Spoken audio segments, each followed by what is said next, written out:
For many, war is hard, but coming home can be even harder. Kind of weird, you know. One day you're driving in Baghdad, and the next day you're in South Dakota hunting pheasants. Sergeant Cerling served in Iraq for 16 months and returned last August.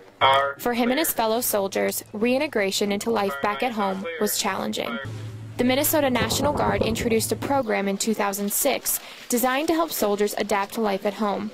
The program requires soldiers to meet 30, 60, and 90 days after they return home. I love the reintegration coming because then, you know, after a month of not seeing the guys you were with for 22 months, you come together and then you can share your stories. You can open up to them and be like, hey man, I'm having a really hard time. You kind of feel alone and you're like, you know, the rest of the guys going through this.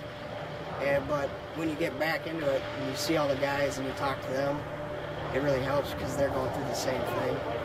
You know, nobody's going to laugh at you if you have nightmares, because 90% of us have nightmares. Feeling alone is one of the emotions returning soldiers experience. Relearning things that used to come naturally can also be a struggle. Trying to fall in love again, I guess. You know, you're taught not to care about stuff. I mean, you are, but like, you know, you're not taught to show emotion. So I think a lot of things is trying to get people to show emotion towards their families again. Some soldiers experience stress and anger. Right away was nightmares and really explosive anger. Like big things would not make me mad, but little things. For 6 months, I didn't leave the house because I was too nervous to leave. Soldiers say the reintegration program is helpful, but they say what's most helpful is simply talking to each other. I tried to help out the guys as much as I could because I went through a hard time coming back.